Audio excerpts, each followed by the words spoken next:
La noche en que mi vida cambió no hubo tormenta, ni música triste, ni una señal del cielo. Solo hubo risas. Risas de gente bien vestida, copas chocando, cucharas contra platos finos, y la voz de mi padre atravesándome el pecho como si yo no fuera su hijo, sino una vergüenza que había que exhibir.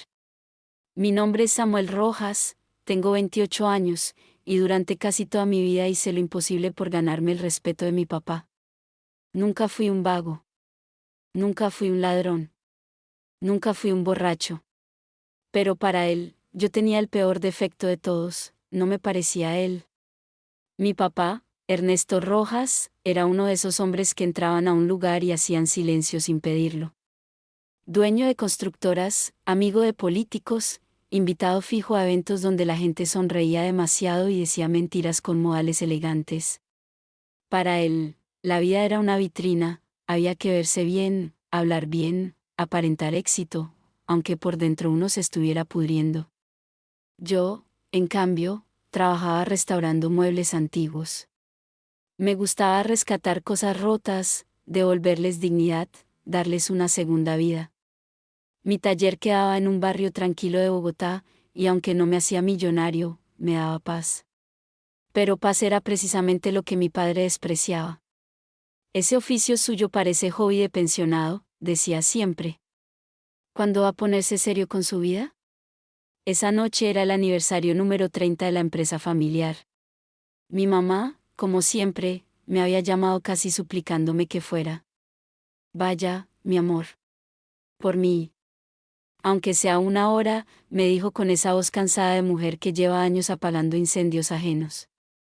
Yo no quería ir. Sabía que en esas reuniones siempre terminaba sintiéndome pequeño. Pero fui.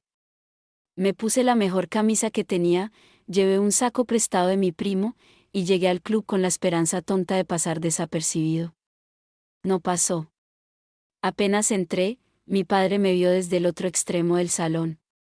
Tenía una copa de whisky en la mano y esa sonrisa peligrosa que siempre aparecía cuando iba a hacer daño disfrazado de chiste.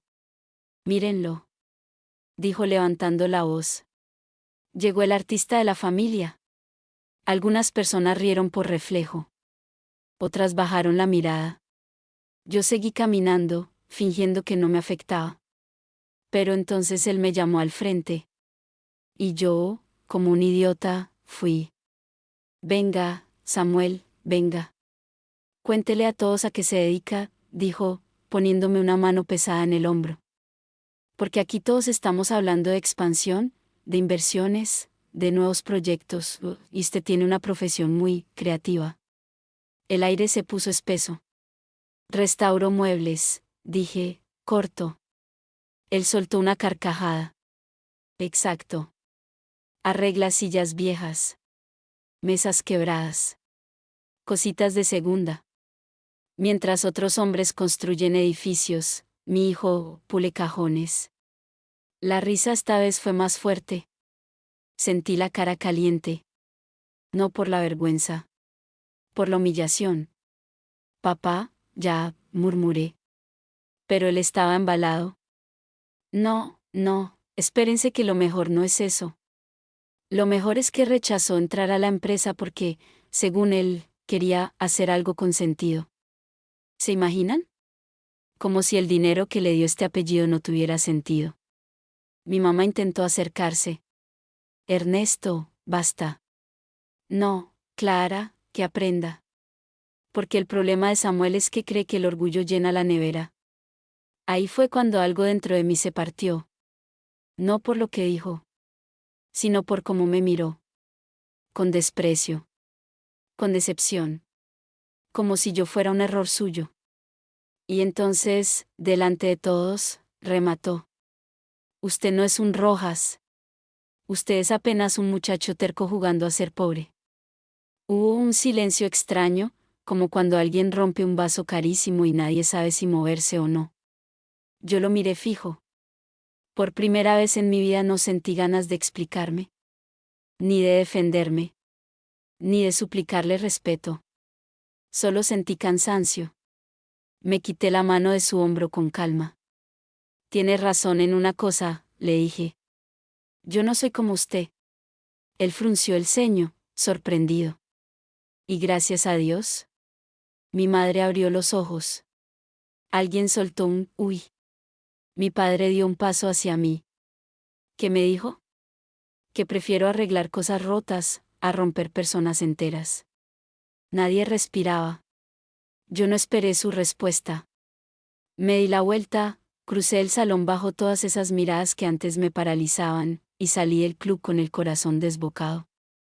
Esa noche, sentado dentro de mi carro, lloré como no lloraba desde niño. No por haber sido humillado, sino porque entendí algo peor. Mi padre nunca había querido conocerme. Y mientras me secaba la cara con rabia, sin saberlo, acababa de empezar el camino que 2 semanas después lo tendría él, de pie frente a mí, rogándome perdón. Cuando uno crece buscando amor donde solo hay exigencia, se vuelve experto en confundir el maltrato con disciplina. Yo tardé años en darme cuenta de eso. Después de salir del club, manejé sin rumbo por casi 1 hora. Bogotá estaba húmeda, brillante por una lluvia reciente, y las luces de los carros se me deshacían en el parabrisas como si el mundo también estuviera llorando conmigo. Apagué el celular porque no quería escuchar ni a mi mamá, ni a mi hermana, ni mucho menos a mi padre. Parqué frente al taller y me quedé sentado, en silencio. A veces los lugares lo abrazan a uno mejor que las personas. Mi taller olía a madera, barniz y café viejo. A esfuerzo honrado. A tiempo ganado con las manos. A mí. Entré, encendí una sola lámpara y me senté frente a un escaparate antiguo que llevaba días restaurando. Le faltaban 2 molduras, una pata estaba vencida y el espejo tenía una grieta leve en una esquina.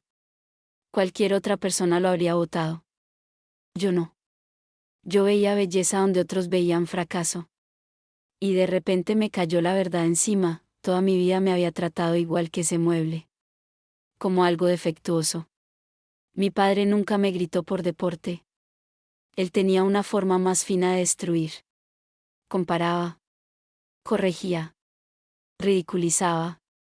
Sonreía mientras hería. Y lo peor era que lo hacía tan seguido, desde tan temprano, que yo crecí creyendo que tal vez sí había algo mal en mí. Cuando tenía 8 años, llevé al colegio un dibujo de una casa que había hecho con acuarelas. Me había quedado lindo. Yo estaba orgulloso. Mi profesora incluso lo pegó en la pared del salón. Cuando llegué a la casa, corrí a mostrárselo. Él lo miró 5 segundos y dijo: ¿Y de esto va a vivir o qué? Yo me reí, porque pensé que estaba molestando. Pero no. A los 12, me ganó el colegio una mención por carpintería básica en una feria estudiantil. Él ni fue. A los 17, cuando le dije que no quería estudiar administración sino diseño y restauración, dejó de hablarme 3 semanas. Mi mamá me pasaba la comida al cuarto como si yo fuera un enfermo contagioso. Mi hermana Valentina sí me apoyó, pero siempre a escondidas, porque en esa casa contradecir a Ernesto era como desafiar un régimen militar. Con el tiempo, aprendí a no pedir. Ni felicitaciones. Ni abrazos. Ni aprobación. Pero una parte de mí siguió esperando el milagro. Ese día en que me viera trabajar, alabara algo mío y dijera: estoy orgulloso de usted. Ese día nunca llegó. Y sin embargo, por raro que suene, yo no odiaba a mi papá. No del todo. Creo que en el fondo seguía viendo al hombre que alguna vez me enseñó a montar bicicleta. El que me compró mi primer reloj. El que me cargó dormido cuando me quedé rendido en un viaje a Melgar. Esos recuerdos eran pocos, pero suficientes para confundirme. Uno no deja de querer a su padre de un día para otro. Uno se va rompiendo poquito a poquito. Como a las 11 de la noche, mi celular volvió a prenderse solo porque estaba conectado al cargador portátil. Entraron 14 llamadas perdidas. 8 de mi mamá. 3 de Valentina. 2 de un número desconocido. Y una de mi padre. También había un mensaje de mi mamá. Perdónelo. Usted sabe cómo es. Lo leí varias veces. Esa frase había marcado toda nuestra familia. Usted sabe cómo es. Como si eso lo justificara todo.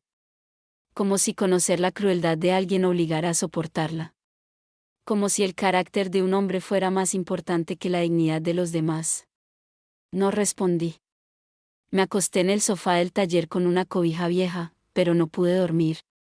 Cada vez que cerraba los ojos, veía el salón, las caras, las risas.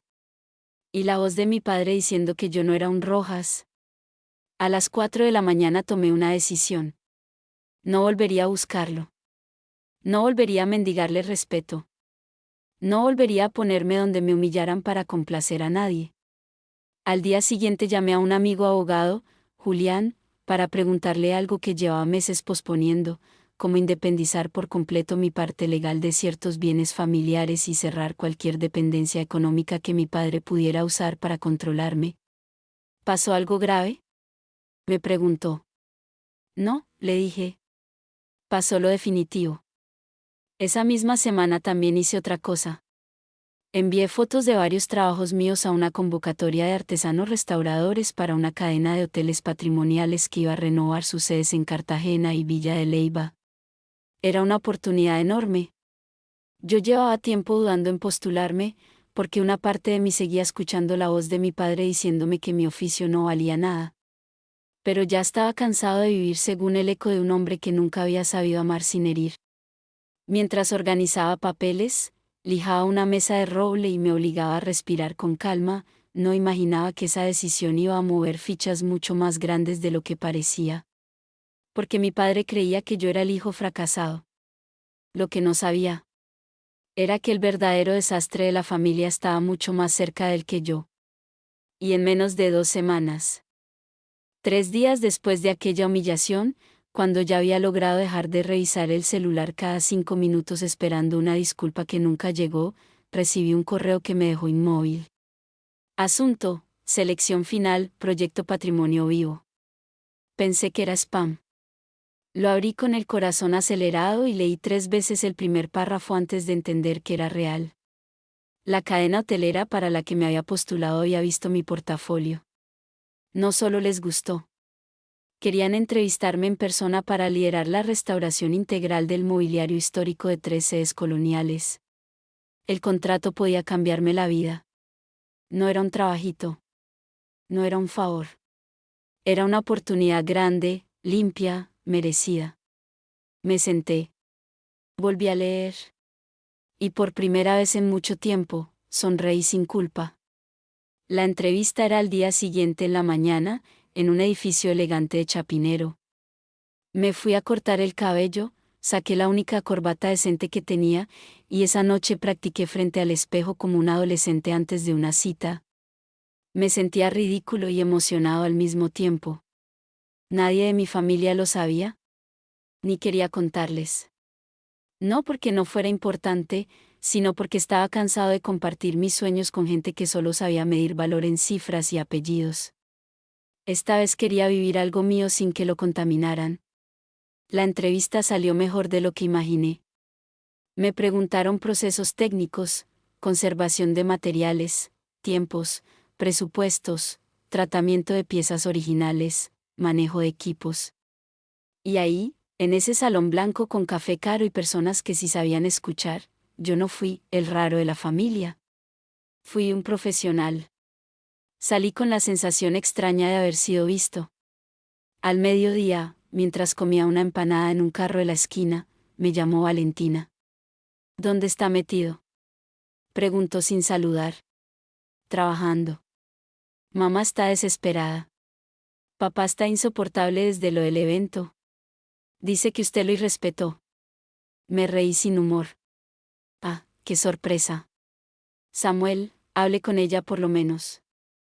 Está en la mitad de ustedes y se la está tragando la culpa. Yo no la puse ahí, vale. Se quedó callada. Después bajó la voz. Yo sé. Pero le tengo que contar algo. Sentí un apretón raro. ¿Qué pasó? Papá está metido en problemas. Caminé unos pasos hasta alejarme del ruido. ¿Qué clase de problemas? No sé todo, pero escuché una discusión anoche. Muy fea. Con Camilo. Camilo era mi primo. hijo del hermano mayor de mi papá. Llevaba años trabajando en la empresa, siempre pegado a él como sombra obediente. A mí nunca me inspiró confianza. Tenía esa sonrisa de gente que halaga de frente y traiciona por detrás. ¿Qué pasó con Camilo?, pregunté. Al parecer hay unos contratos mal firmados, unas platas que no aparecen, y papá está convencido de que alguien lo está dejando mal parado con unos inversionistas. Mamá dice que está furioso porque justo ahora no puede permitirse escándalos. ¿Y eso qué tiene que ver conmigo? Valentina dudó. No sé. Pero lo conozco. Cuando él siente que pierde control, busca a quien aplastar para sentirse fuerte. Eso me dejó pensando. Colgué y volví al taller con una mezcla rara de alivio y rabia. Parte de mí pensó que tal vez la vida estaba empezando a mostrarle a mi padre que no todo se compra con soberbia. Pero otra parte, más vieja y más ingenua, todavía esperaba que el golpe lo hiciera reflexionar. Esa noche llegó el segundo mensaje que cambiaría todo. Era de un número desconocido. Usted no me conoce bien, pero necesito hablar con usted antes de que su papá le eche la culpa de algo que usted ni siquiera imagina. Me quedé viendo la pantalla. No respondí de inmediato. 5 minutos después llegó otro. Soy Laura Mejía. Fui asistente financiera en Rojas Infraestructura. Renuncié hace una semana. Tengo pruebas de que Camilo y otros 2 directivos movieron dinero usando empresas fachadas. Su papá no sabe todo. Pero cuando esto explote, alguien va a necesitar un chivo expiatorio. Sentí frío. Le marqué de inmediato. Contestó al segundo tono, respirando rápido, como si también hubiera estado esperando esa llamada. Gracias por devolverla, dijo. ¿Quién es usted y por qué me escribe a mí? Porque escuché una conversación suya una vez. Con su papá. Usted no se parece a ellos. Guardé silencio. ¿Qué quiere decir con echarme la culpa? Su nombre aparece en una fundación patrimonial registrada hace meses. Una que, en papel, recibió pagos por supuesta asesoría en conservación y recuperación de bienes históricos. Pero yo revisé los soportes y muchos documentos son raros. Algunas firmas no cuadran. Se me heló la sangre. Yo no firmé nada. Eso pensé. Y por eso lo busqué. Me senté en la mesa de trabajo. Mándeme todo. No por chat. Esto es delicado. Nos vemos mañana. En un café público. Acordamos hora y lugar. Cuando colgué, miré alrededor del taller, las herramientas, la madera, el polvo suspendido en la luz. Mi refugio. Mi verdad. Y entonces entendí algo horrible. Mi padre no solo me había humillado. Tal vez llevaba meses usando mi nombre sin decirme nada. Y si eso era cierto, las 2 semanas que venían no iban a traer una simple disculpa. ¿Iban a traer una caída?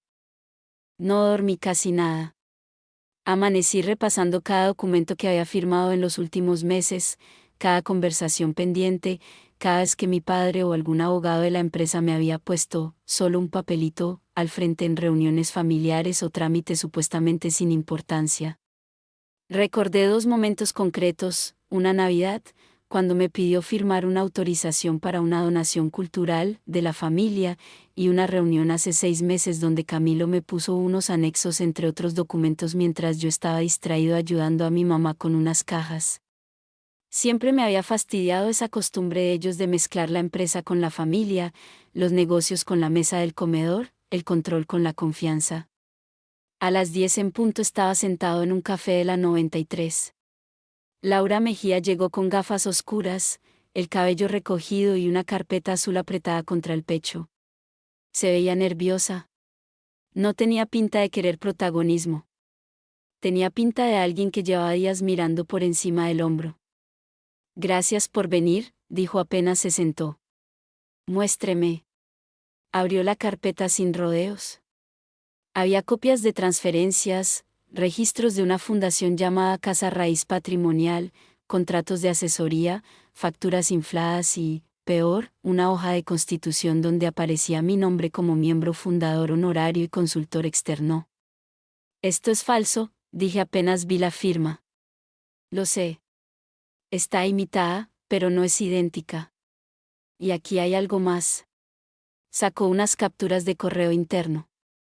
En una, Camilo escribía: dejen a Samuel visible en esto. Si preguntan, él es el de restauración. Eso suena creíble. Leí esa línea con una presión insoportable en el pecho. ¿Mi papá vio esto? Pregunté. Laura bebió agua antes de responder. No estoy segura. Pero sí sé que al principio él confiaba ciegamente en Camilo. Luego empezaron las inconsistencias, y desde hace 2 semanas todo se volvió una cacería interna. El problema es que Camilo ya está preparando su defensa, y usted aparece perfecto para distraer. ¿Por qué ayudarme? Laura me sostuvo la mirada. Porque supe lo que hicieron con usted en ese evento. Fruncí el ceño. ¿Usted estaba ahí? No. Pero en esa empresa todo se filtra. Y además, una vez lo vi llegar con un armario restaurado para la oficina vieja de su papá. Él les dijo a todos que lo había comprado en Europa. Usted se quedó callado. En ese momento entendí qué clase de hombre era usted, y qué clase de hombre era él. No supe qué decir. Me entregó una memoria USB. Aquí hay más. Pero tenga cuidado. Si esto sale mal, van a intentar destruir su reputación antes de admitir la verdad. Yo apreté el dispositivo en el puño. Gracias. Antes de irse, Laura me soltó una frase que todavía me retumba. A veces la gente poderosa no le teme a que uno hable. Le teme a que uno pruebe. Ese mismo día busqué a Julián, mi amigo abogado. Le mostré todo. Revisó papeles, hizo llamadas, comparó firmas, y mientras más leía, más serio se ponía. Esto no está pequeño, hermano, dijo por fin. Aquí hay fraude documental, posible lavado, desvío de recursos, falsedad privada y quién sabe qué más. Y sí, su nombre puede terminar metido en un proceso si no actuamos ya. ¿Qué hago? Primero, blindarse. Segundo, dejar constancia legal de que usted desconoce estos movimientos. Tercero, conseguir el contrato original de constitución y cualquier rastro digital que nos permita demostrar la falsificación. Y cuarto, se detuvo. ¿Qué? Decidir si quiere proteger a su padre, o salvarse usted. Esa pregunta me dejó mudo. Porque por primera vez el problema no era emocional. Era real. Judicial. Peligroso. Y aún así, la idea de ver a mi papá hundido me revolvía algo por dentro. ¿No amor? No exactamente. Tal vez costumbre. Tal vez esa vieja programación de hijo que cree que siempre debe cargar con los errores del padre. Yo no voy a cargar algo que no hice, dije al fin. Juliana sintió. Entonces prepárese. Esto puede ponerse feo muy rápido. Y se puso peor esa misma tarde. A las 6, mi padre llegó al taller. No avisó. No preguntó. No tocó como alguien que entra a un espacio ajeno. Empujó la puerta de vidrio con esa autoridad vieja que siempre creyó natural. Yo estaba solo. Lo vi caminar entre mesas, lijas, brochas y muebles a medio restaurar con una mezcla de desprecio y urgencia. No parecía el hombre triunfante del club. Tenía la mandíbula tensa, los ojos rojos y la corbata mal puesta. Tenemos que hablar, dijo. Yo no. No me haga perder el tiempo, Samuel. El tiempo me lo hizo perder usted a mí durante años. Se acercó más. ¿Ha hablado con alguien de la empresa? Mi cuerpo se puso alerta. ¿Por qué? Porque hay documentos suyos circulando y necesito saber qué diablos firmó. Me reí, pero del puro asco. ¿Ahora sí le importa lo que firmé? Él apretó la quijada. No estoy para jueguitos. Responda. No firme nada de lo que están diciendo. Por un segundo, algo en su expresión cambió. No a ternura. A miedo. Muy rápido volvió a endurecerse. Más le vale. Porque si esto salpica a la empresa, usted no tiene idea del daño que puede hacer. Ahí lo entendí. Ni siquiera había venido a preguntar si yo estaba bien. Había venido a calcular riesgos. Salga de mi taller, le dije. Samuel. Salga. Estoy tratando de arreglar una situación seria. Como cuando me humilló delante de todo el mundo. O como cuando usaron mi nombre porque les parecía creíble. Él se quedó quieto. Solo un segundo. Pero bastó. Si sabías, dije en voz baja. No respondió. Y ese silencio valió más que una confesión. Hay algo perturbador en ver vulnerable a la persona que toda la vida se creyó invencible. Mi padre nunca había retrocedido delante de mí. Nunca. Si se equivocaba, justificaba. Si hería, minimizaba. Si alguien lloraba, decía que era drama. Pero esa tarde, parado en mi taller, con el polvo de madera pegándosele a los zapatos italianos, lo vi dudar. No mucho. Solo lo suficiente para entender que estaba asustado. No saque conclusiones apresuradas, dijo al fin. ¿Conclusiones? Solté una risa seca. Tengo documentos falsificados con mi nombre, correos donde me usan de pantalla y ahora vienes aquí no a preguntarme si estoy metido, sino a medir cuánto sé. ¿Qué conclusión te parece apresurada? Él miró hacia la puerta, como si temiera que alguien escuchara. ¡Qué ironía! El hombre que siempre gritaba para imponer ahora hablaba bajo para protegerse. Camilo manejó varias cosas sin supervisión directa, dijo. Yo confié en él. Eso no responde mi pregunta. No todo es tan simple como parece. Claro. Porque en tu mundo nunca nada es culpa tuya. Se pasó la mano por la cara. Por primera vez lo vi viejo. No anciano. Viejo de desgaste. Viejo de tanta rigidez. Samuel, necesito saber exactamente qué le dieron, con quién habló y qué piensa hacer. ¿Necesitas? ¿Qué palabra tan nueva en tu boca? No empiece con resentimientos infantiles. Esa frase me prendió. ¿Infantiles? Tú me paraste frente a 50 personas a burlarte de mi trabajo, de mi vida y de lo que soy. Y hoy vienes a pedirme información como si todavía tuvieras derecho sobre mí. Él dio un paso adelante. Todo lo que tengo lo construí para esta familia. No. Todo lo que construiste fue una jaula donde solo valía el que te obedeciera. Mi voz rebotó entre las herramientas. Nos quedamos mirando largo. Dos hombres, sí. Pero también un padre y un hijo que llevaban años hablando idiomas que jamás coincidieron. Entonces dijo algo que me dejó helado. Si esto sale a la luz mal manejado, su mamá puede perder la casa de Anapoima. Valentina puede quedar expuesta. No piense solo en usted. Esa era su vieja táctica. Culpa. Miedo. Familia como chantaje. Pero esta vez no funcionó. No uses a mamá ni a Vale para manipularme. No es manipulación. Es realidad. La realidad es que tú permitiste, o ignoraste, o encubriste un fraude usando mi nombre. Y ahora quieres que yo me calle para proteger tu reputación. Él apretó los labios. No se trata de reputación. Se trata de supervivencia. Tuya. Silencio. Entonces sacó una carpeta del maletín y la puso sobre una mesa de trabajo. Revise esto, dijo. Son unos papeles para una declaración interna. Si usted firma que prestó asesoría informal, aunque no haya cobrado, podemos ordenar fechas y evitar que esto escale. Lo miré sin creerlo. ¿En serio viniste a pedirme que mienta? Le estoy pidiendo que ayude a resolver. Me estás pidiendo que me hunda contigo. Di un golpe contra la mesa. Una lata de cera cayó al suelo. Escúchame bien, Ernesto Rojas, le dije, pronunciando su nombre completo como nunca antes. Toda la vida intentaste convencerme de que yo era el problema. De que por no parecerme a ti, valía menos. Pero mírate. Mírate bien. El que tiene miedo eres tú. El que no puede sostener su imperio eres tú. El que necesita que otro cargue su suciedad, eres tú. Se quedó inmóvil.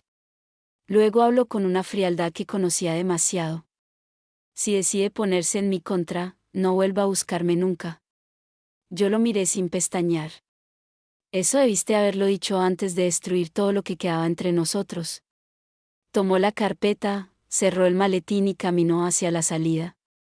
Antes de abrir la puerta, se giró. Por un segundo pensé que iba a disculparse. Qué ingenuo. Nunca entendió cómo funciona el mundo, dijo. Por eso siempre será débil. La puerta se cerró. Yo me quedé quieto, temblando de rabia. Y sin embargo, debajo de la rabia había otra cosa. Algo nuevo. Claridad. Porque ya no había dudas. Ya no había quizás. Ya no había espacio para seguir justificándolo. Mi padre estaba dispuesto a sacrificarme para salvarse. Llamé a Julián de inmediato. Le conté todo. Cada palabra.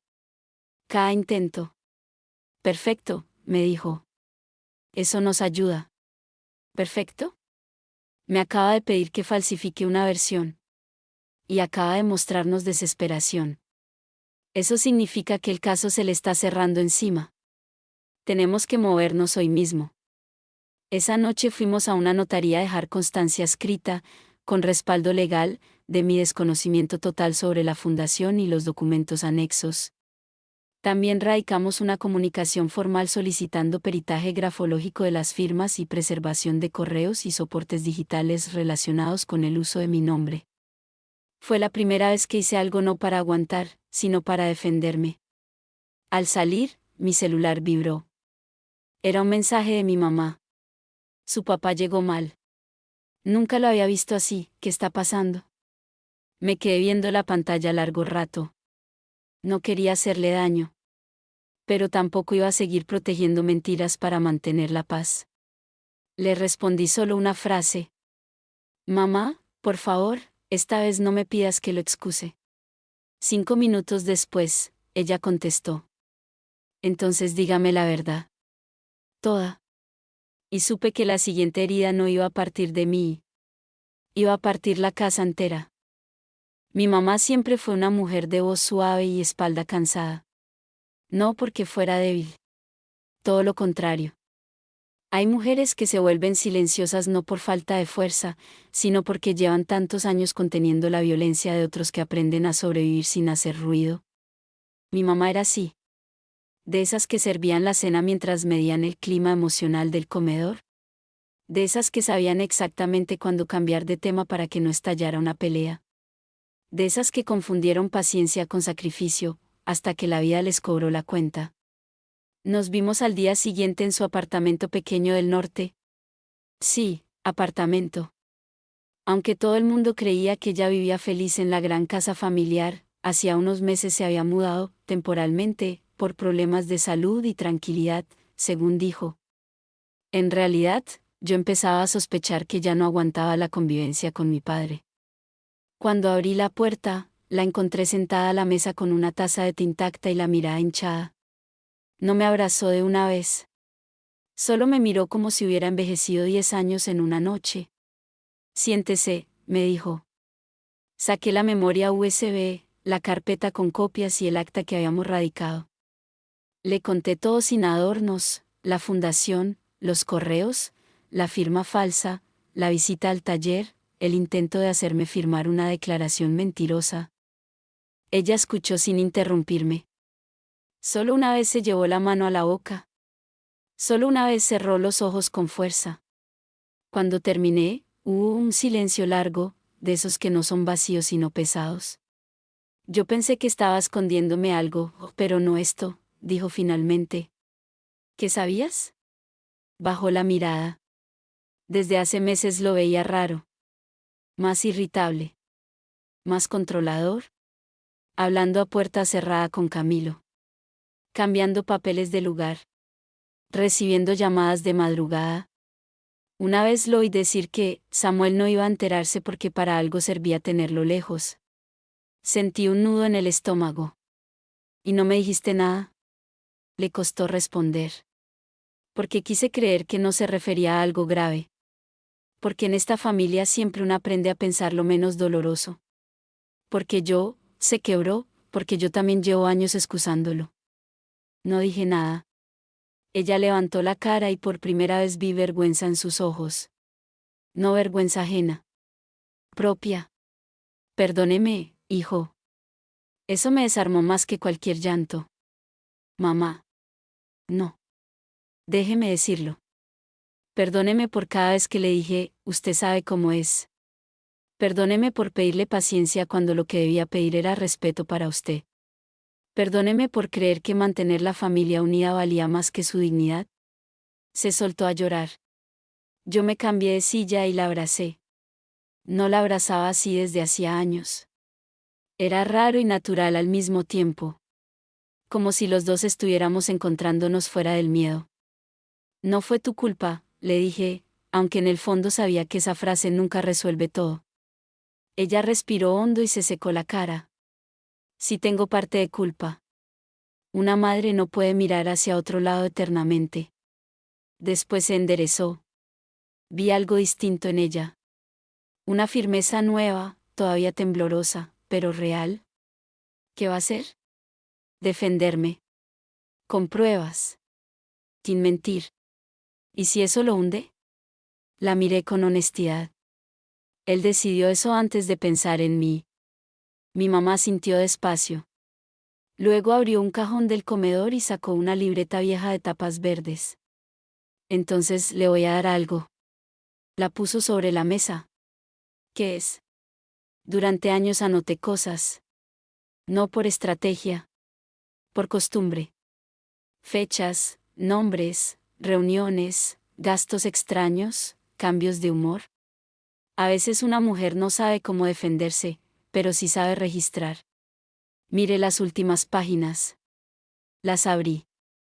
Había apuntes de meses recientes, visitas de Camilo, llamadas con números internacionales, nombres de sociedades, reuniones nocturnas con abogados, incluso una nota subrayada 2 veces.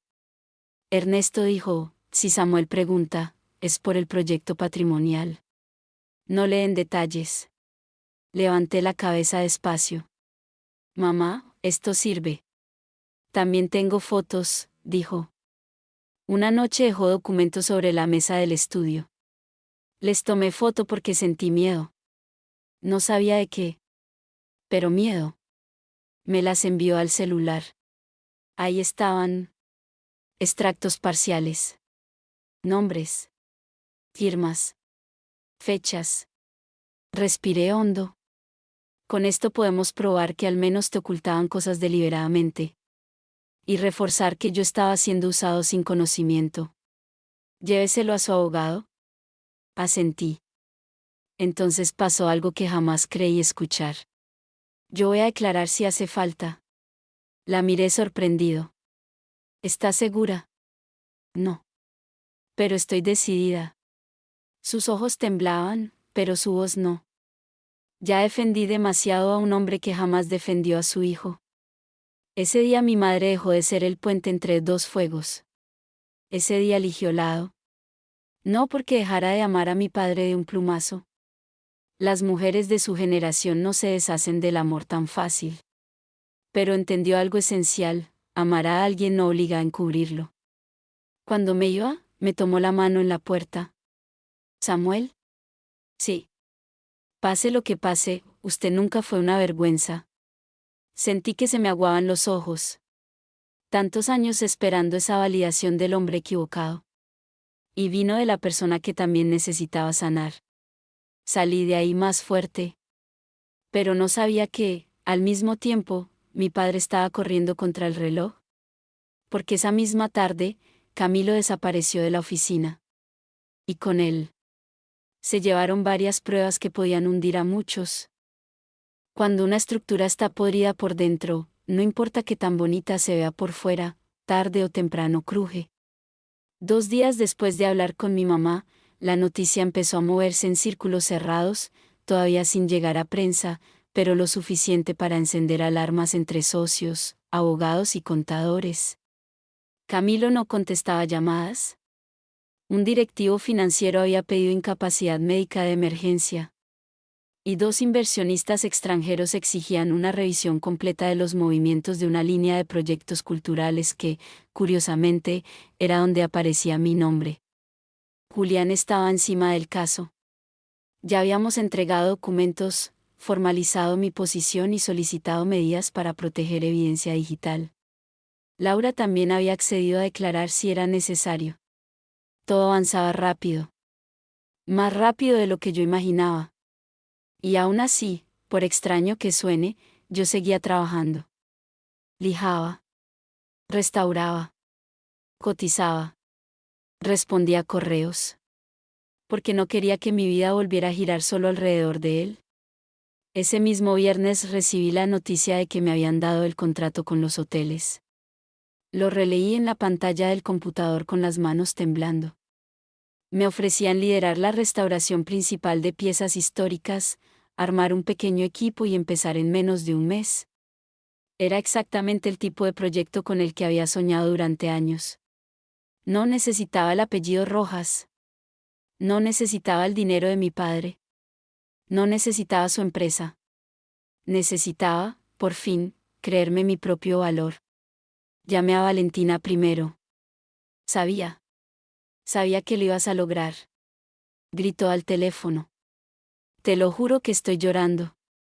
Yo también sonreí como bobo. No le digas a nadie todavía. Demasiado tarde. A mamá sí le voy a decir. Bueno, a mamá sí.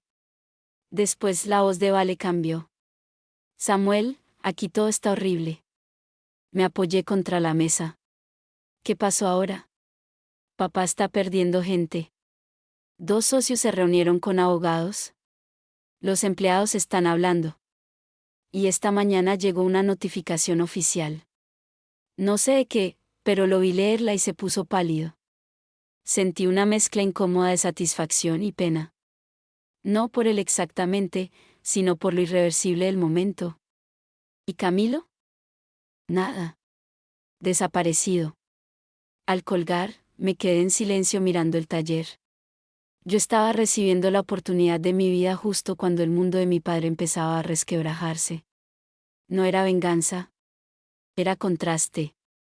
Mientras él se hundía en lo que había construido a punta de control y apariencias, yo avanzaba desde algo modesto, limpio y real. A las 6 de la tarde, Julián llegó al taller con 2 cafés. Traigo noticias, dijo. ¿Buenas o malas? Ambas. La buena, el peritaje preliminar favorece tu versión. Hay inconsistencias claras entre tus firmas reales y las que aparecen en 2 documentos clave. La mala, la contraparte ya se está moviendo para instalar la narrativa de que tú sí sabías y que ahora te estás lavando las manos porque te pelearon con tu papá en público. Apreté la mandíbula. Claro. Conveniente. Pero no están sólidos. Están desesperados. Y eso suele volver torpe a la gente. Le conté lo del contrato nuevo.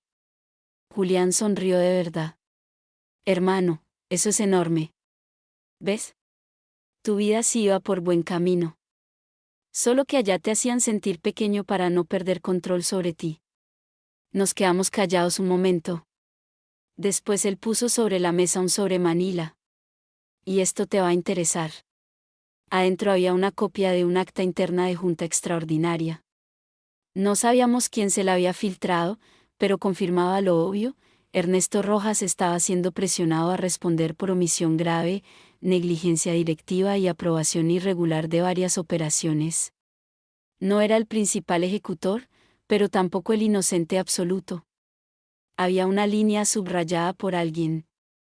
El señor Ernesto Rojas afirma que su hijo Samuel Rojas actuó sin coordinación directa con la empresa y que desconoce el alcance completo de sus actividades. Me reí del puro descaro. Ya me soltó públicamente. O intentó hacerlo, dijo Julián. Pero ese movimiento le salió mal. Porque al decir que actuabas aparte, también se distancia de la tesis de control interno. Se le están cruzando las mentiras. Yo me pasé la mano por la cara. ¿Sabes qué es lo peor? Que ni siquiera me sorprende. Julián me miró fijo. Lo peor no es eso. Lo peor sería que vuelvas a salvarlo por costumbre. Esa frase se quedó conmigo incluso después de que él se fue. Porque tenía razón. En el fondo, había una parte de mí que seguía esperando un gesto de humanidad de mi padre para no tener que soltar del todo la idea de familia. Me equivoqué. No quise hacerte daño. Algo. Lo mínimo. Pero el hombre seguía escogiendo protegerse antes que reconocerme. Esa noche, mientras cerraba el taller, sonó mi celular. Era él. Lo dejé timbrar. Volvió a llamar. No contesté. La tercera vez, envié a buzón. Y entonces llegó un mensaje de texto, seco, urgente. Samuel, necesito verlo hoy. Esto se salió de las manos. Lo miré largo rato. La ironía era tan brutal que casi daba risa. Toda la vida, cuando algo se salía de mis manos, él me llamaba inútil. Ahora que el mundo se le estaba cayendo encima, venía a buscar al hijo débil. No respondí. Pero menos de una hora después, lo tendría parado otra vez frente a mí. Solo que esta vez no venía como patrón. Venía como hombre acorralado. Esa noche no llegó en su camioneta blindada ni con el conductor de siempre. No llevaba escoltas, ni corbata impecable, ni esa energía de dueño del mundo que lo acompañaba incluso cuando entraba a una panadería. Llegó solo. En su carro particular. Sin anunciarse. Yo estaba cerrando la reja del taller cuando lo vi estacionar a media cuadra. Por un segundo pensé en irme. Pero me quedé. Quería verle la cara a la verdad. Se bajó despacio. Tenía la camisa arrugada, el saco doblado en el brazo y las ojeras marcadas. Parecía un hombre que llevaba días peleando contra incendios que nadie más podía apagar. Pero aún así, todavía caminaba con ese orgullo rígido, como si incluso derrotado se prohibiera encorvarse. No le voy a quitar mucho tiempo, dijo. Eso ya lo hizo durante años. Él tragó saliva. No respondió al golpe. Nos quedamos afuera, bajo la luz amarilla del poste. El barrio estaba casi vacío. Se oía un perro ladrando a lo lejos y la música de una tienda cerrando. Un escenario demasiado común para una conversación que llevaba décadas acumulándose. Necesito saber hasta dónde va a llegar esto, dijo al fin. Hasta dónde tenga que llegar. No me refiero a los abogados. Me refiero a usted. Yo también. Me miró, cansado. Samuel, si usted hunde esto, no cae solo una empresa. Cae el patrimonio de toda la familia. Qué curioso. Cuando usaron mi nombre sin permiso, nadie pensó en la familia. Apretó la mandíbula. Vi rabia. Pero debajo, otra vez, miedo. Camilo me traicionó, dijo. Y tú me sacrificaste. Yo no sabía que esto iba a escalar así. Pero sí sabías que me estaban usando. Guardó silencio. Ahí estaba la respuesta. Levanté la reja a medias y entré al taller sin invitarlo. Él me siguió. Caminó entre las piezas restauradas con esa mezcla de incomodidad y desdén vieja, solo que ahora ya no podía usarla como arma. Yo prendí una lámpara de mesa. La luz cayó sobre una cómoda francesa que llevaba semanas reparando. ¿Ves esto? Le dije, tocando la madera. Llegó partida, húmeda, casi podrida por dentro. Todo el mundo decía que ya no servía. Pero la fui abriendo por capas. Quitando lo falso. Lo hinchado. Lo que alguien había maquillado para que pareciera firme.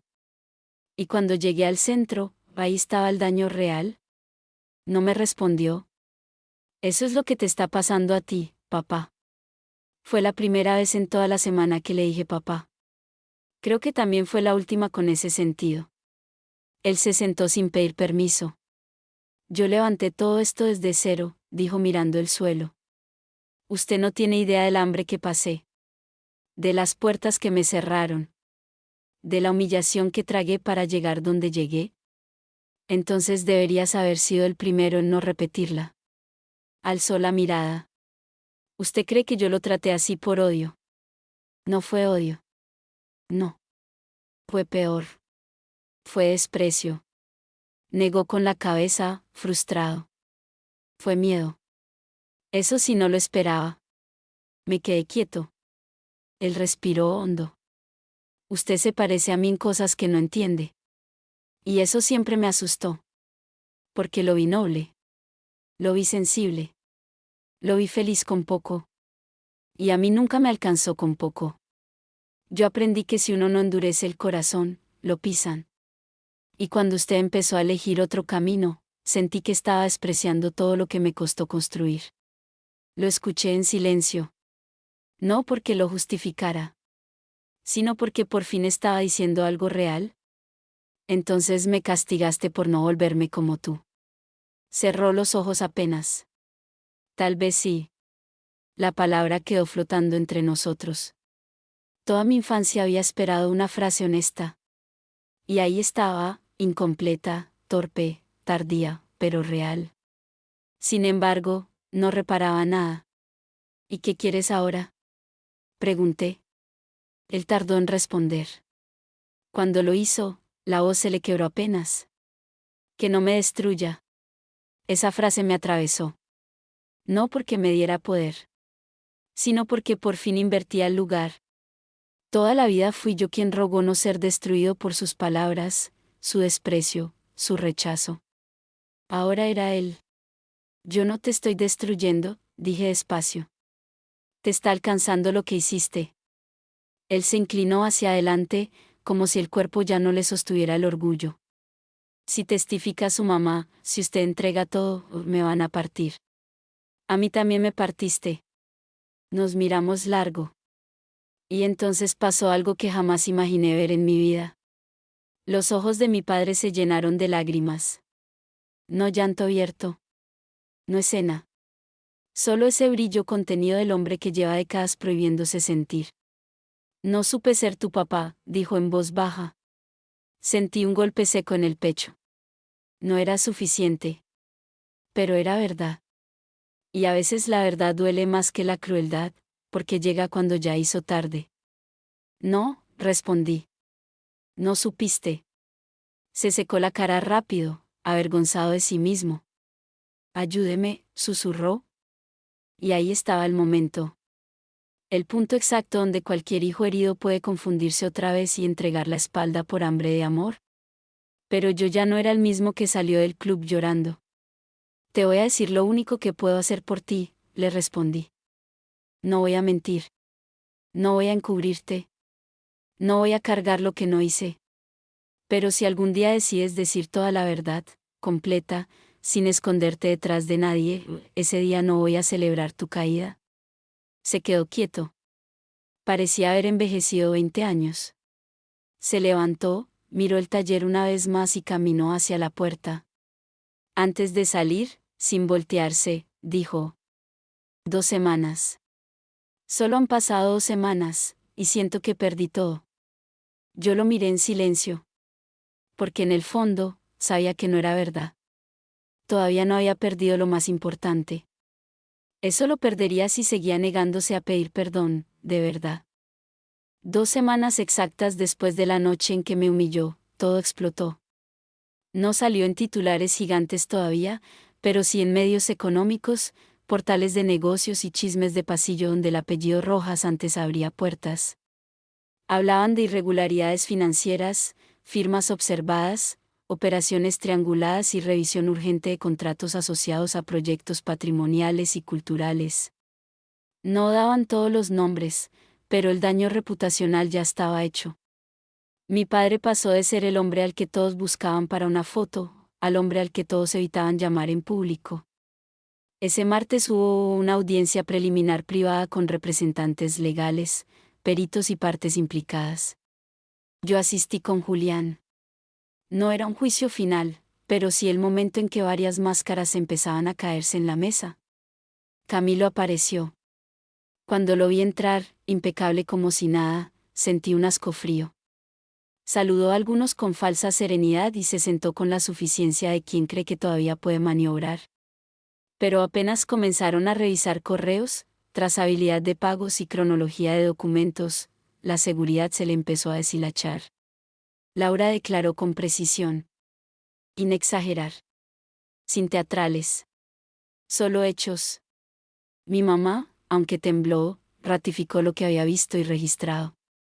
Yo presenté todo, mis firmas reales, mi desconocimiento, la falsedad, el intento posterior de hacerme encubrir. Y entonces vino el golpe más fuerte.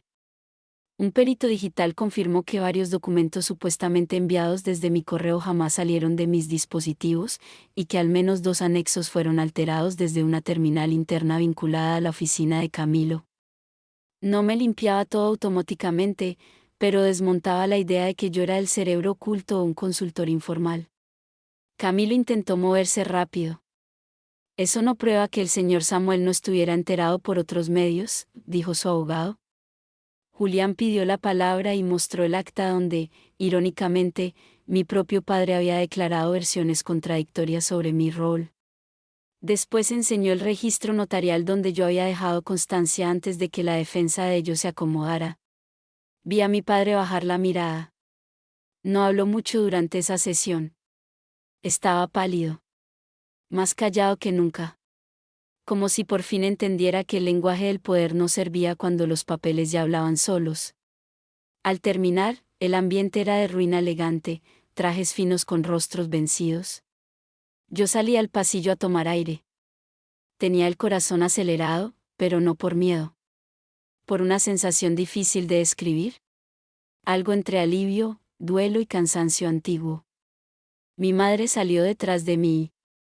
Estoy orgullosa de usted, me dijo. Y esta vez sí me quebré un poquito. No lloré fuerte. Solo me quedé mirando el piso, respirando, como si por fin el niño que fui estuviera entendiendo que no estaba loco, que no era débil, que no necesitaba parecerse a ningún hombre cruel para ser digno. Valentina llegó unos minutos después.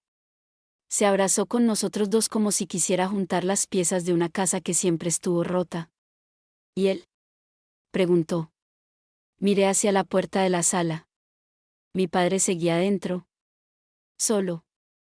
Esa imagen me golpeó más de lo que esperaba. Porque una cosa es querer justicia. Otra es ver la soledad exacta que produce una vida construida desde el ego. Unos 20 minutos después salió. Ya no había abogados a su lado. Ni Camilo. Ni socios. Solo él, con el saco en la mano y los ojos agotados. Nos vio a los tres juntos y se detuvo. Nadie habló primero. Luego se acercó despacio hacia mí. Yo pensé que iba a pedir privacidad. O a reclamar. O a buscar una última estrategia. Pero no. Delante de mi mamá y mi hermana, con la voz rota y sin ese tono de mando que lo definió toda la vida, dijo. Samuel, perdóneme. Valentina se quedó helada. Mi mamá cerró los ojos. Yo no respondí enseguida. Él continuó. Perdóneme por haberlo humillado. Por haber usado su nombre. Por no creer en usted. Por tratarlo como enemigo cuando era mi hijo. Tragó saliva, casi sin aire. Yo no vine aquí a pedirle que arregle nada. Ya entendí que no tengo derecho. Solo, no podía irme sin decirle que usted tenía razón. Siempre la tuvo. Yo fui el que rompió esta familia. Sus ojos se llenaron otra vez. Esta vez no escondió las lágrimas. Y sí. 2 semanas después de humillarme delante del mundo, mi padre estaba frente a mí, rogándome perdón. Pero el perdón no es una moneda que uno entrega por ver sufrir al otro. El perdón verdadero necesita verdad, tiempo y consecuencias. Yo lo miré fijo. Te escucho, le dije. Pero no me pidas que sane hoy lo que añaste durante años. Asintió, derrotado. No se lo pido. Y por primera vez en mi vida, mi padre no discutió mi dolor. Mucha gente cree que el perdón llega como una iluminación. Como si de repente uno sintiera paz, abrazar al que le hizo daño y todo quedara resuelto en una sola escena bonita. Eso sirve para novelas baratas. En la vida real, el perdón se parece más a una cicatriz que deja de arder poco a poco, pero nunca finge que la herida no existió. Después de aquella audiencia, no volví a ver a mi padre durante 3 días. Me escribió 2 veces. La primera, solo una línea. Gracias por escucharme. La segunda, más larga. No espero que me responda. Solo quiero que sepa que ya entregué mi declaración completa y asumí mi responsabilidad por omisión y por haber intentado involucrarlo después. No puedo cambiar lo que hice, pero sí dejar de mentir. Leí el mensaje varias veces. No respondí. No por crueldad, sino porque por primera vez no quería reaccionar desde la urgencia emocional que él siempre imponía. Necesitaba espacio para sentir lo que de verdad sentía. Y lo que sentía era complejo. Sí, había alivio. Sí, había satisfacción amarga. Sí, había algo parecido a justicia. Pero también había duelo. Porque escuchar a un padre pedir perdón no devuelve la infancia. No rehace cumpleaños arruinados. No borra la vergüenza sembrada. No resucita la versión de uno mismo que creció creyendo que no valía.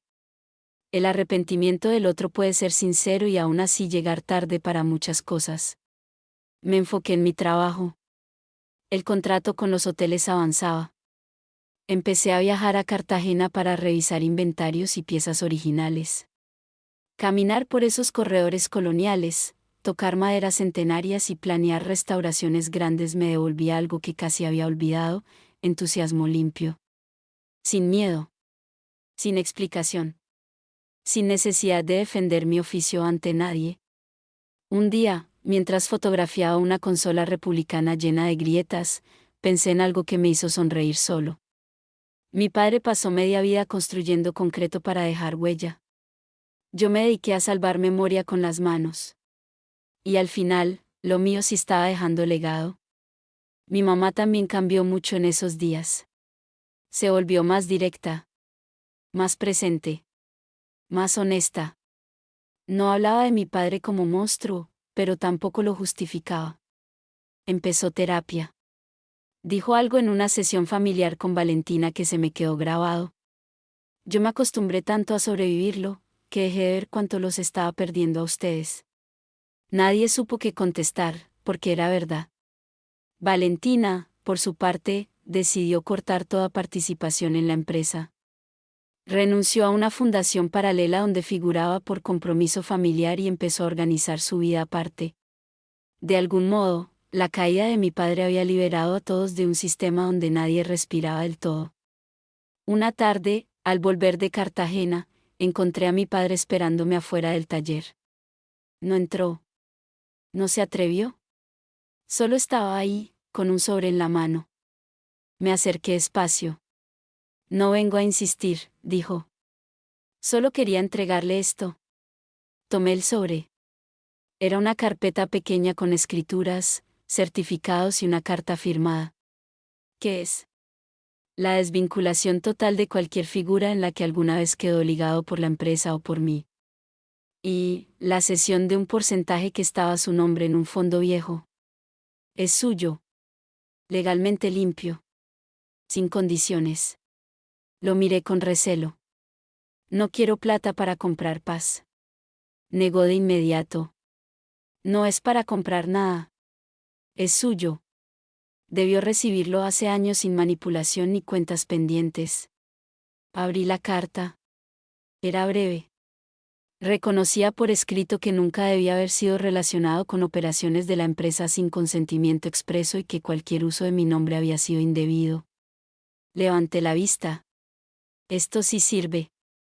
Él asintió. Nos quedamos en silencio. Después me dijo algo inesperado. Estuve en su evento del colegio una vez. Fruncí el ceño. ¿Cuál? El de carpintería. Cuando tenía 12. Sentí que algo se movía adentro. ¿No fuiste? Sí fui. Me quedé atrás. Vi cuando le dieron el reconocimiento. Y me fui antes de que me viera. No entendí. ¿Por qué harías eso? Le costó responder.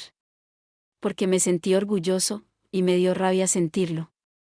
Pensé que si validaba ese camino, lo iba a perder para el mundo que yo entendía. Me reí con tristeza. O sea que si me veías. Solo elegías castigarme. Bajó la cabeza. Sí.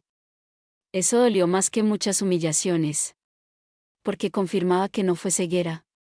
Fue elección.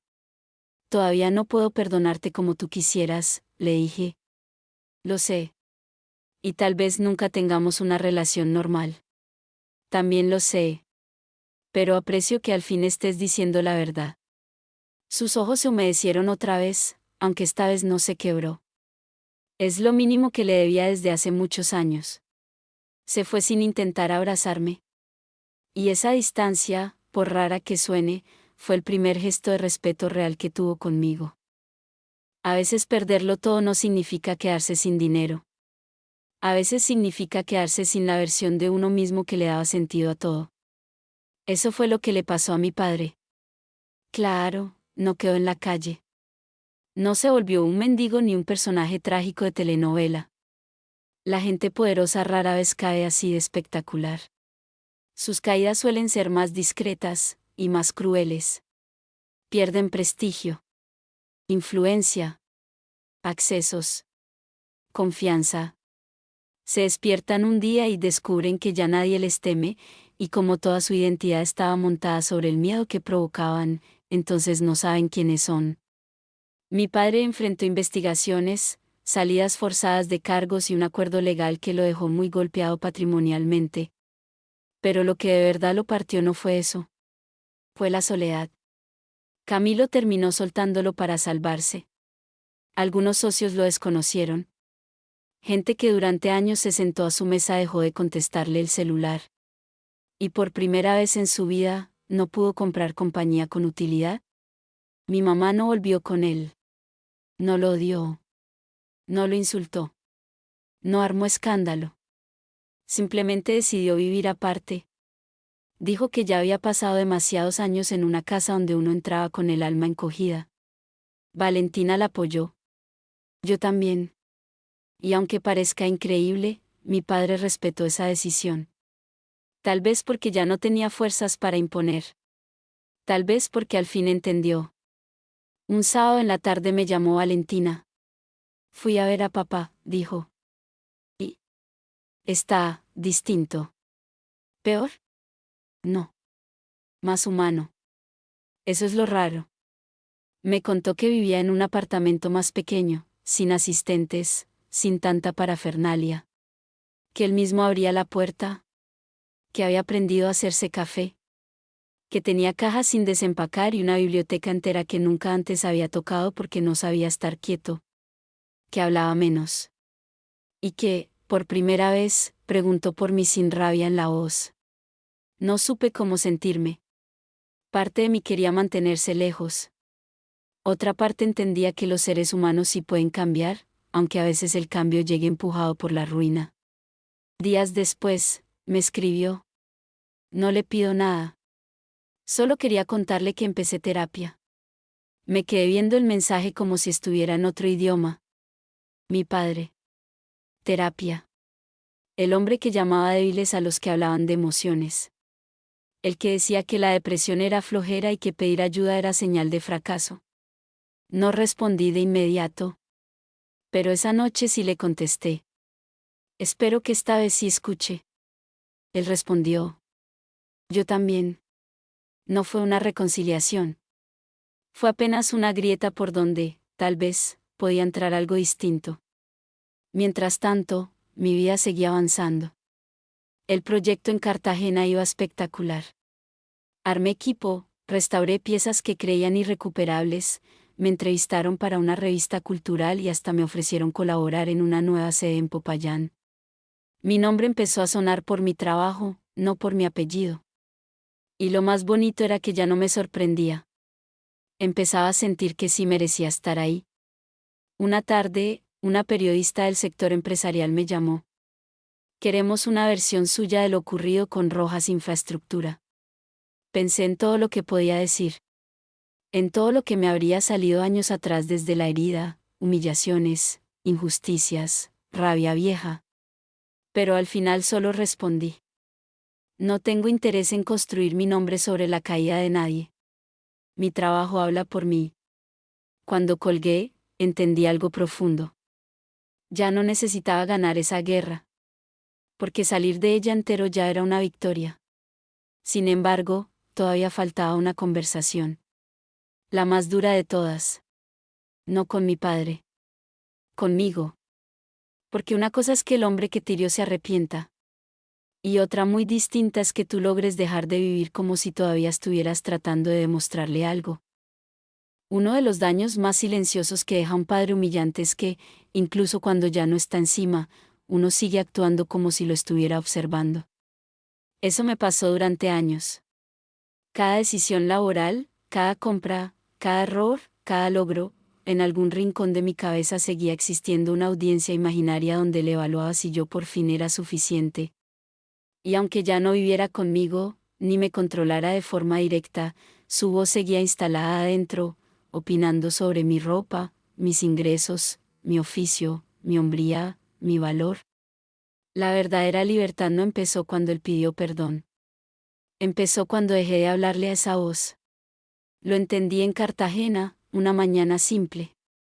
Estaba en el patio interno del hotel, revisando el estado de unos biombos antiguos, cuando uno de los arquitectos del proyecto me dijo: «Hermano, usted trabaja con una pasión que se nota. Eso no se enseña». Fue un comentario sencillo. Tal vez hasta casual. Pero a mí me golpeó raro. Porque no pensé, mi papá debería oír esto. No pensé, ojalá él viera que sí sirvo. No pensé, al fin le demostraré. Solo pensé: sí. Esto soy. Y sentí una paz extraña. Como cuando uno deja de correr detrás de una puerta que nunca iba a abrirse. Esa noche me senté frente al mar, en la muralla, y me hice preguntas que llevaba años evitando. ¿A quién estaba intentando convencer? ¿De quién seguía esperando permiso? ¿Desde cuando mi felicidad estaba secuestrada por el juicio de un hombre incapaz de amarse a sí mismo? La respuesta me dolió. Desde niño. Desde que entendí que, con él, el amor había que ganárselo. Y aun ganándoselo, no llegaba completo. Llamé a mi terapeuta al regresar a Bogotá y le dije una frase que me salió sola. Creo que acabo de descubrir que no quiero que mi papá me admire. Solo quería que no me despreciara. Hubo un silencio al otro lado. Luego me respondió: «Y ahora que ya no necesita evitar su desprecio, ¿qué quiere para usted?». Esa pregunta me abrió un mundo. Quería construir sin miedo. Quería amar sin sentir que tenía que probar algo. Quería formar una familia distinta algún día. Quería descansar sin culpa. Quería hablarme mejor. Parece poco. Pero para alguien criado bajo la lógica del rendimiento emocional, eso era una revolución. Empecé a hacer cambios pequeños y profundos. Subí precios en el taller porque ya no sentía vergüenza de cobrar lo justo. Acepté entrevistas sin minimizar mi recorrido. Me compré herramientas nuevas sin escuchar en la cabeza el típico: «eso no es una inversión seria». Volví a dibujar por gusto, como cuando era niño, solo que ahora nadie me lo iba a ridiculizar. También dejé de contar mis triunfos como defensa.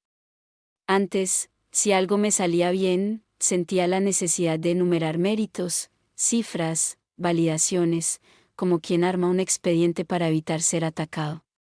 Ahora aprendí a simplemente decir: «me fue bien». Y punto. Una noche, revisando fotos viejas, encontré una donde yo tenía unos 12 años y sostenía aquel pequeño reconocimiento de carpintería. Atrás, medio borroso entre la gente, se veía un hombre de saco oscuro. No se distinguía bien la cara, pero yo sabía que era él. Me quedé mirando la imagen largo rato. Toda la vida había querido un padre presente de frente. Y resulta que estuvo escondido en la sombra, viéndome, reprimiéndose, castigándome por aquello que en realidad admiraba. Eso no justificaba nada. Pero explicaba mucho. Y a veces explicar no sana. Pero ordena el dolor.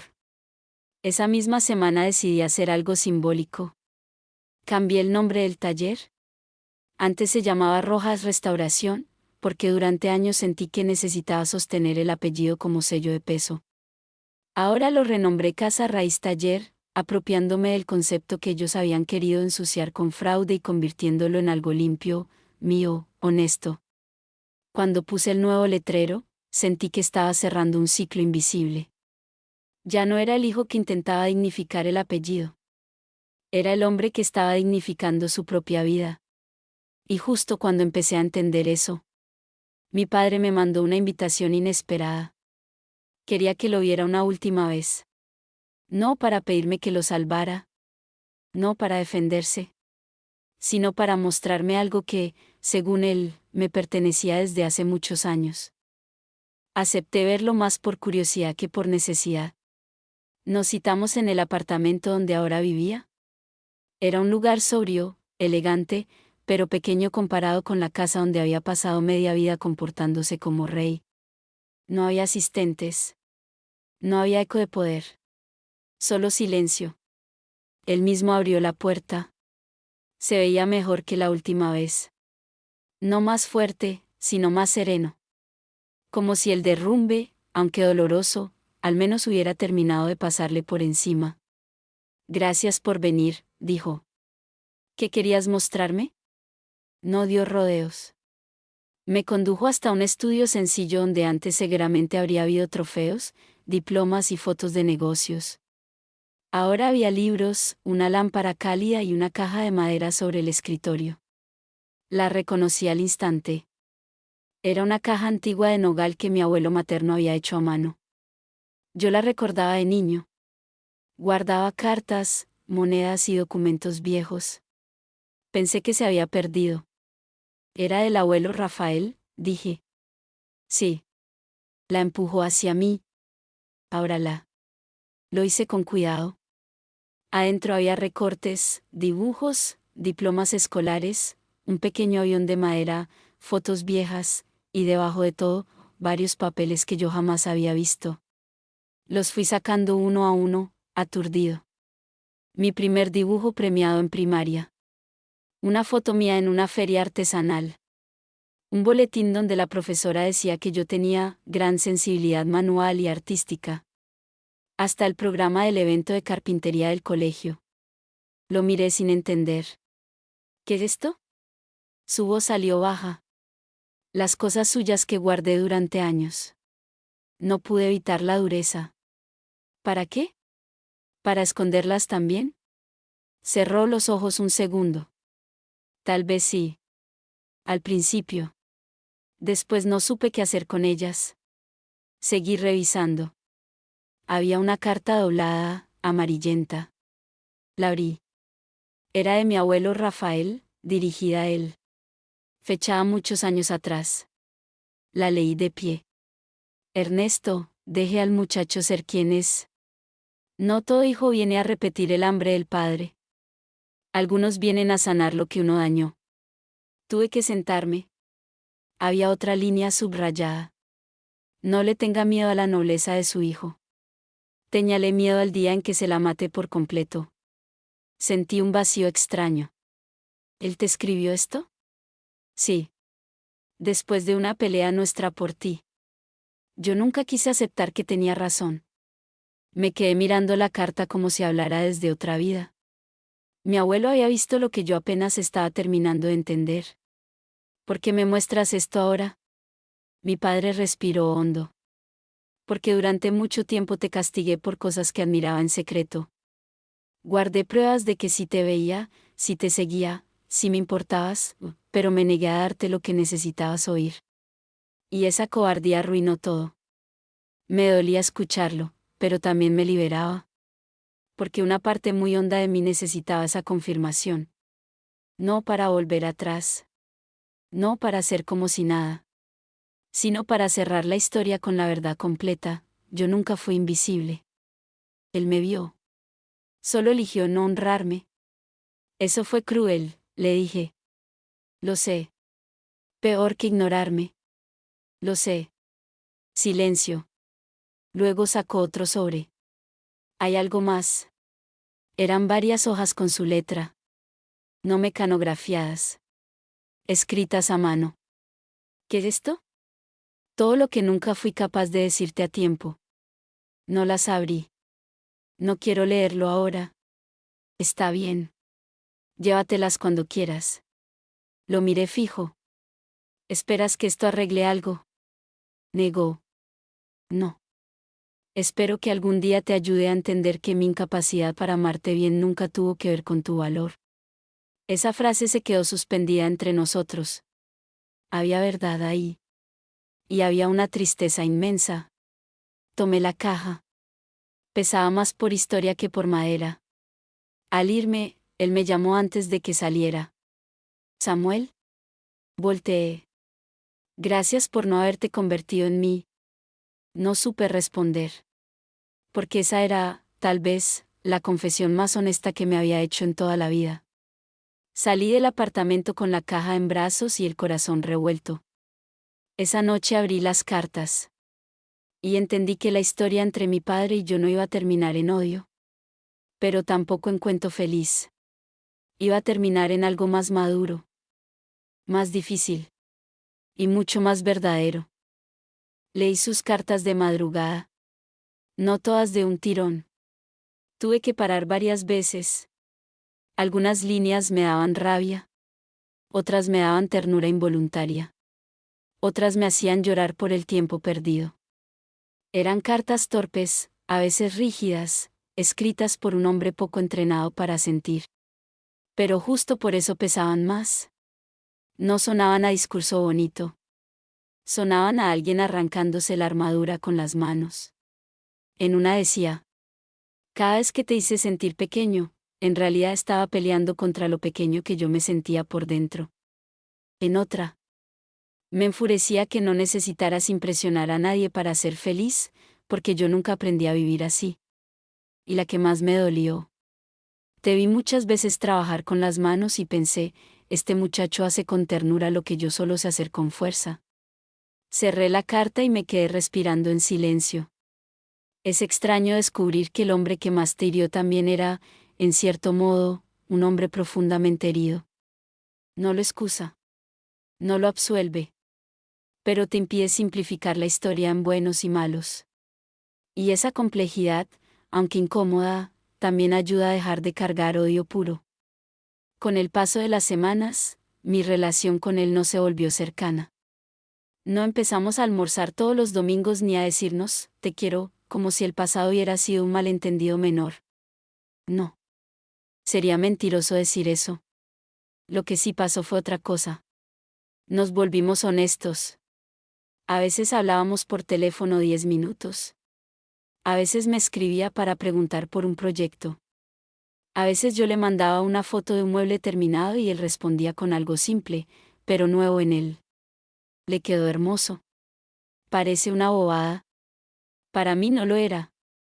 Porque durante años esperé aprobación desde la necesidad. Ahora la recibía, cuando llegaba, desde un lugar menos hambriento. Mi mamá mantuvo su distancia, pero dejó de vivir con la respiración contenida. Volvió a reír más. Empezó clases de pintura.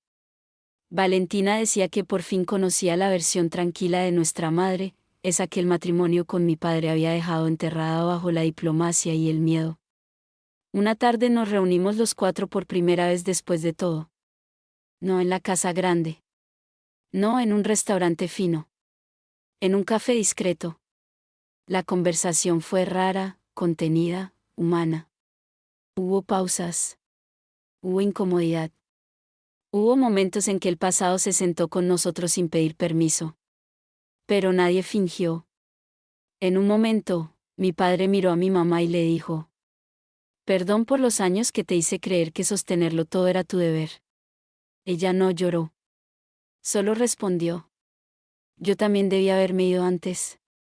Se dijeron esa verdad con una calma que me impresionó. Después me miró a mí. Y a usted, gracias por haber detenido esto antes de que me convirtiera en algo peor. Yo pensé en contestarle muchas cosas. Pero al final dije la única que sentía completa. Yo no te detuve. Te alcanzó la verdad. Él asintió. Sin discutir. Otra novedad. Salimos de ahí sin abrazos dramáticos. Sin música de fondo. Sin promesas falsas. pero salimos distintos. Ya no éramos una familia construida sobre la negación. Éramos personas heridas intentando vincularse desde la verdad. Eso, para mí, valía más que cualquier reconciliación maquillada. Con el tiempo entendí algo hermoso y duro a la vez. No siempre obtenemos el padre que necesitamos. A veces apenas conseguimos que el padre que tuvimos reconozca el daño que hizo. Y aunque eso no borra el pasado, sí puede impedir que el dolor se herede intacto. Yo decidí quedarme con eso. No con la humillación pública. No con las frases crueles. No con la vergüenza. Sino con la certeza de que no me quebré donde él esperaba. De que construí un destino propio. Y de que, cuando la vida dio la vuelta, no necesité aplastarlo para demostrar que yo sí era un hombre digno. Porque al final, la victoria no fue verlo rogando perdón. La victoria fue que, incluso en ese momento, yo ya no necesitaba su permiso para sentirme valioso. Meses después, inauguraron oficialmente la sede restaurada en Cartagena. Habían invitado arquitectos, historiadores, empresarios, periodistas culturales y varias personas del sector patrimonial. Mi nombre aparecía en una placa discreta junto al equipo principal de restauración. Nada ostentoso. Nada exagerado. Pero para mí era inmenso. Llegué temprano, antes de que empezara el evento. Caminé por los salones todavía en silencio, viendo cada mesa recuperada, cada espejo intervenido con cuidado, cada cómoda salvada del abandono. Toqué la madera pulida de una vitrina y sonreí. Ese lugar tenía algo que mi infancia no tuvo mucho: reparación. No perfección. No magia. Reparación. Mi mamá llegó primero. Se quedó mirando todo con los ojos brillantes. Esto sí es dejar huella, me dijo. Valentina llegó después, grabando videos como loca y diciéndome que al fin tenía material para presumir a su hermano, el teso. Y sí. Mi padre también fue. Yo no lo invité con entusiasmo, pero tampoco se lo impedí. Solo le mandé la fecha, la hora y el lugar. Él apareció puntual, vestido sencillo, sin imponerse. Cuando entró al salón principal, lo vi detenerse frente a una mesa restaurada por mí. La miró largo rato, pasando apenas los dedos por el borde como quien intenta comprender algo que siempre despreció. No dijo nada al principio. Durante el acto, varias personas hablaron del valor de conservar la memoria material, de respetar los oficios manuales, de dignificar el patrimonio invisible. Y mientras escuchaba, me acordé de aquella noche en el club donde mi padre se burló diciendo que yo pulía cajones, mientras otros hombres construían edificios. ¿Qué vueltas da la vida? Porque ahí estaba yo, no necesitando derrumbar torres ajenas para levantar lo mío. Y ahí estaba él, escuchando a otros admirar justo aquello que antes había ridiculizado. Cuando terminó el evento, la gente se acercó a felicitarme. Un periodista me pidió unas palabras para una nota. Una directora de museo me habló de un posible proyecto futuro. Yo respondía tranquilo. Sin inflarme. Sin encogerme. En un momento, me aparté hacia un corredor con vista al patio interior. Necesitaba aire. Y él llegó. Se puso a mi lado, no enfrente. Como si entendiera que algunas conversaciones ya no se dan desde el choque sino desde la compañía posible. Tenían razón, dijo. ¿Quién es? Todos los que vieron valor en esto antes que yo. Lo miré de reojo. Te demoraste. Demasiado. Silencio suave. Después agregó. Nunca imaginé que la obra más importante de esta familia no la iba a ser el que levantó edificios, sino el que aprendió a restaurar lo que otros rompen. Sentí algo hondo y tranquilo. No euforia. No reparación total.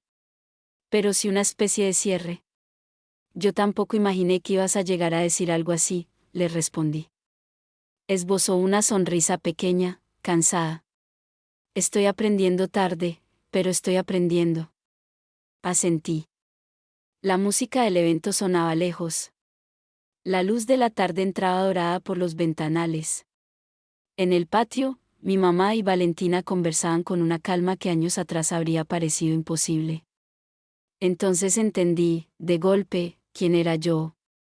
No era el hijo fracasado. No era la vergüenza de la familia. No era el hombre sensible que debía endurecerse para merecer respeto. No era la sombra de un apellido. Yo era el hombre que sobrevivió a una humillación sin convertirse en verdugo. El que fue usado y aún así eligió la verdad. El que construyó con paciencia una vida que no dependía del aplauso equivocado. El que tomó el dolor heredado y decidió no pasarlo intacto. Miré a mi padre una vez más. No sé qué vaya a pasar entre nosotros en el futuro, le dije. Pero ya no quiero vivir desde la herida. Él asintió despacio. Yo tampoco. No nos abrazamos de inmediato. No hacía falta. A veces el verdadero final no es un gesto grande. Es una comprensión compartida. La de saber que hay daños que no se borran, pero sí se pueden nombrar. Que hay vínculos que no vuelven a ser inocentes, pero pueden volverse honestos. Y que la dignidad, cuando por fin uno la abraza, ya no se negocia con nadie.